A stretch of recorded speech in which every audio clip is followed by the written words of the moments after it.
ఉడికించిన కోడిగుడ్లతో egg gravy masala curry ఇలా ఒక్కసారి ట్రై చేయండి. అన్నంలో, చపాతీ, పూల్కా దేంట్లో అయినా చాలా బాగుంటుంది. నా ఛానల్ ఫస్ట్ టైం చూస్తే లైక్ చేసి సబ్స్క్రైబ్ చేసుకోండి. గుడ్లని ఇలా ఉడికించి పక్కన పెట్టుకోండి. ఇలా గిన్నెలో ఓల్ గరం మసాలా, 1 స్పూన్ వరకు ధనియాలు, జీలకర్ర ఇలా 2 నిమిషాలు వేగాక 1 స్పూన్ వరకు గసగసాలు వేయించి ఇవి ఒక ప్లేట్లో పక్కన తీసి పెట్టుకోవాలి. అదే ప్యాన్లో 1 స్పూన్ వరకు ఆయిల్ వేసాక ఇలా పొడుగా కట్ చేసి పెట్టిన 4 ఉల్లిపాయలు ఇలా కట్ చేసుకొని వేసుకోవాలి. అలాగే 5 పచ్చిమిర్చి, పుదీనాలు సగానికి వేగాక ఇలా 3 టమాటా ముక్కలు ఇలా కట్ చేసి వేసి మూత పెట్టి 2 నిమిషాలు మగ్గనిచ్చుకోవాలి. ఇలా ఉడికిపోతే సరిపోతుందండి. చల్లారాక ఇలా మిక్సీలో వేసి అల్లం ముక్కలు కూడా యాడ్ చేసి మిక్సీ చేసి పక్కన పెట్టేసుకోండి. గిన్నెలో 1 స్పూన్ వరకు ఆయిల్ వేసి ఉప్పు, కారం, పసుపు వేసి ఇలా బాయిల్ ఎగ్స్కి 3 ఘాట్లు అలా పెట్టుకొని 2 నిమిషాల పాటు ఇలా వేయించుకోవాలి. వేయించి ఇలా పక్కన తీసి పెట్టుకోండి. మళ్ళీ అదే ప్యాన్లో 2 స్పూన్ల వరకు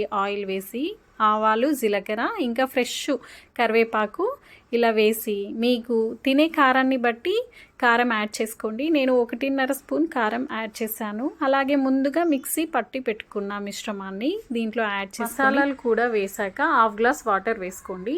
లాస్ట్లో టేస్ట్కి సరిపడా సాల్ట్ ఇంకా గుడ్లను కూడా వేసి 15 నిమిషాల పాటు ఆయిల్ పైకి వచ్చేలా ఉడికించుకుంటే కర్రీ రెడీ అయిపోయినట్లే అండి.